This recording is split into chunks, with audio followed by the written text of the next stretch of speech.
Alexander, the Chief Secretary, Chancellor now also in place, ready to deliver his fourth budget since coming to power in 2010. Lots of sharp focus, not just on the detail of the statement, of course, but on some of the big figures too. Let's wait for Mr Osborne's statement.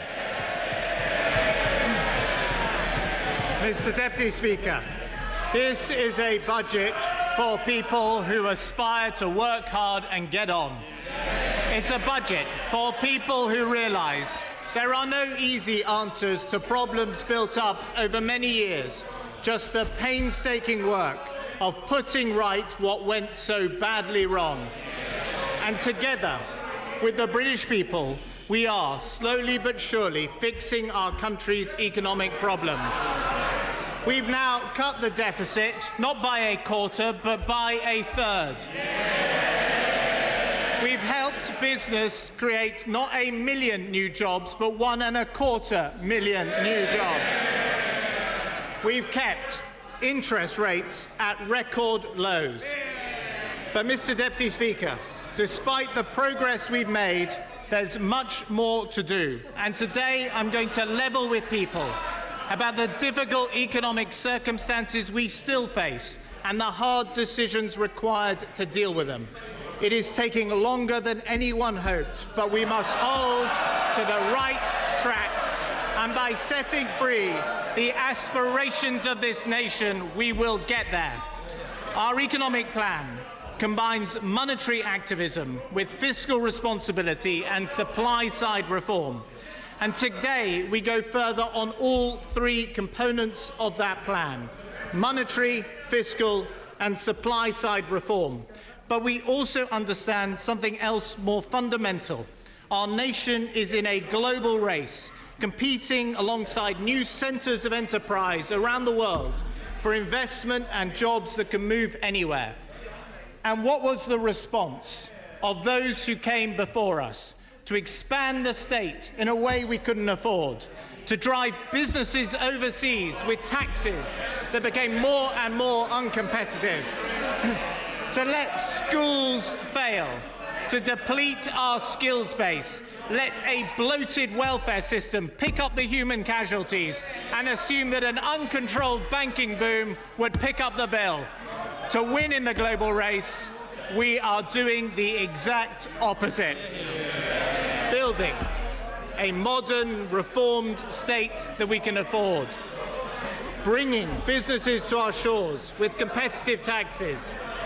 Fixing the banks. Improving our schools, our skills. Order. Obviously, the country's waiting to hear the Chancellor. I certainly want to hear the Chancellor. I'm sure most of the people in this chamber also want to hear the Chancellor. Please, let's hear the Chancellor. George Osborne.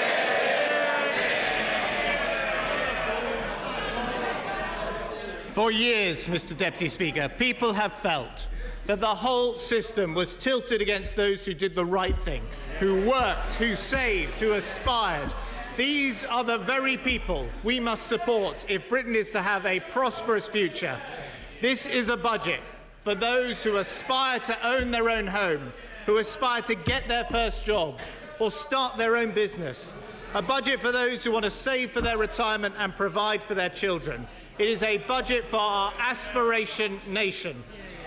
Mr Deputy Speaker, the forecast from the Independent Office for Budget Responsibility today reminds us of the economic challenge at home and abroad. But it also... The shadow... Order! Let's start off as we mean to go on. Now, the Shadow Chancellor may not have been the Chancellor, but he should have the courtesies and should know better than actually. We want no advice from the government. Should know better than to display it. I don't wish to see it. Otherwise, it is not a good position to put us in. And let us continue, and let's not this become a circus of the day. George Osborne. Mr Deputy Speaker, since the autumn statement, the OBR has revised down again its forecast for global economic growth and sharply revised down its forecast for world trade. Growth in the US and Japan was flat in the last quarter, while the Eurozone shrank by 0.6%, the largest fall since the height of the financial crisis. The problems in Cyprus this week are further evidence that the crisis is not over and the situation remains very worrying. I can confirm, as the Prime Minister said, that people sent to Cyprus to serve our country in our military or government will be protected in full from any tax on their deposits. And the OBR have today sharply revised down their future growth forecast for the Eurozone and expect it will remain in recession throughout this year. In their words, the underlying situation in the Eurozone remains very fragile. And I will be straight with the country. Another bout of economic storms in the Eurozone would hit Britain's economic fortunes hard. 40% of all we export to the Eurozone. There is a huge effort across this government to grow Britain's trade with the fast-growing parts of the world. And exports to Brazil, India and China are up by almost two-thirds. UK firms now export more goods to non-EU countries than to EU countries. The first time this has happened in over 2 decades. But we are still very exposed to what happens on the continent. Indeed, last year, domestic demand was actually stronger than forecast. But it was the weakness of net trade that helps account for much of the weakness in GDP. As the OBR makes clear, the unexpectedly poor performance of exports is more than sufficient on its own to explain the shortfall. GDP for last year has turned out to be a little higher than the OBR forecast in December, but this year their output forecast is reduced to 0.6% growth. And despite the recession in the Eurozone, the OBR's central forecast today is that we avoid a second quarter of negative growth here in the UK. While less than we would like, our growth this year and next year is forecast by the IMF to be higher than France and Germany. It is a reminder that all Western nations live in very challenging economic times. And the OBR then expect the recovery to pick up to 1.8% in 2014, 2.3% in 2015, 2.7% in 2016 and 2.8% in 2017. Crucially, jobs are being created. Indeed, in the words of the OBR, the picture on employment continues to surprise on the upside in this forecast. Mr. Deputy Speaker, when we started the unavoidable task of reducing the size of the public sector workforce, some in the House expressed doubts that the private sector would be able to make up the difference. And I'm glad to report to the House that their lack of confidence in British businesses has been misplaced. It is a tribute to the energy and enterprise of British companies that for every 1 job lost in the public sector in the last year, 6 jobs have been created in the private sector. The employment rate has been growing faster than in the US and 3 times as fast as in Germany. And so despite the weaker GDP, at this budget the OBR have now revised up further their forecast for employment. Compared to this time last year, the OBR now expect 600,000 more jobs in 2013, and there will be 60,000 fewer people claiming unemployment benefit. We've seen more people in work than ever before, including a record number of women, 250,000 fewer workless households than 2 years ago, and the unemployment rate is lower than when we came to office. Mr. Deputy Speaker, the deficit continues to come down. 3 years ago, the government was borrowing £1 for every 4 it spent. That was completely reckless and unsustainable. We have taken many tough decisions to bring that deficit down, and we will continue to do so. The deficit has fallen from 11.2% of GDP in 2009-10 to a forecast of 7.4% this year. This is a fall of a third. It then falls further to 6.8% next year, 5.9% in 2014-15, 5% in 2015-16, then 3.4% the following year, reaching 2.2% by 2017-18. These numbers, Mr. Deputy Speaker, all exclude the transfer of the Royal Mail Pension Fund to the government, which reduces the deficit still further for this year alone. It is sometimes asserted in this House that borrowing has gone up under this government, and the facts show as we've just seen again, and the facts show the opposite to be true. The previous government borrowed...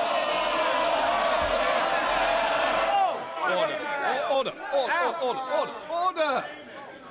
We can't have one side being told without the other. It's not a competition who can shout the loudest. Let's hear the Chancellor. If you don't want to hear your own Chancellor, I'm sure your constituents would understand if you leave the chamber. I suggest nobody wants to leave the chamber. Let us continue. Chancellor of the Exchequer. Mr. Deputy Speaker, the facts show the opposite to be true.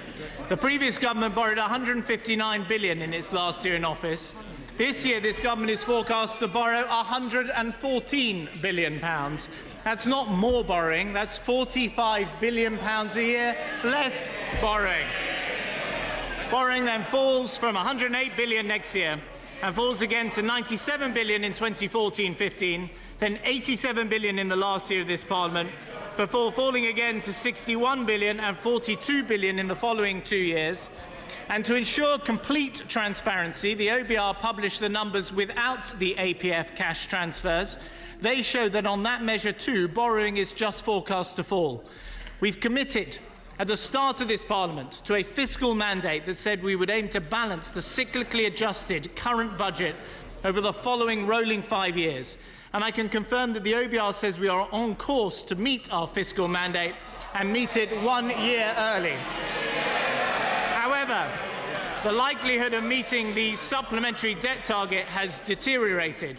Public sector net debt is forecast to be 75.9% of GDP this year, 79.2% next year, 82.6% the year after, 85.1% in 2015-16, 85.6% in the year after, before falling to 84.8% in 2017-18. Now, Mr. Deputy Speaker, in response, there are those who would want to cut much more than we're planning to and chase the debt target.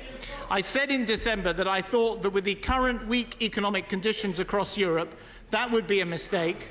We've got a plan to cut our structural deficit, and our country's credibility comes from delivering that plan, not altering it with every forecast. And that's why interest rates remain so low. Our judgment has since been supported by the IMF, the OECD, and the Governor of the Bank of England, and I don't propose to change that judgment 3 months later. Mr. Deputy Speaker, I've also had representations of this budget for measures that would add £33 billion a year extra to borrowing on top of the figures I've announced. It's from people who seem to think that the way to borrow less is to borrow more. And they would return us to the double-digit deficits of the last government and give us far and away one of the highest deficits in the Western world. That would pose a huge risk to the stability of the British economy, threaten a sharp rise in interest rates, and leave the burden of debts to our children and our grandchildren. And I will not take that gamble with the future of this country, especially when those representations came from the very same people whose previous gamble with our economy led to the mess we're clearing up in the first place. Mr. Deputy Speaker, the spending reductions we promised have been more than delivered. Welfare reforms have been legislated for and are taking place. And here's a clear sign of progress. The proportion of national income spent by the state has fallen from 47.4% 3 years ago to 43.6% today, and it's on course to reach 40.5% at the end of the period. We've set out the deficit plan, and we're delivering that plan. And taken together, the measures I will announce today are fiscally neutral overall. Ask the British people, and they will tell you our problem as a country is not that we're taxed too little, but that the government spends too much. And I agree with them. So the tax cuts in this budget aren't borrowed, they are paid for. That's our way, and it's the only responsible way to lower taxes.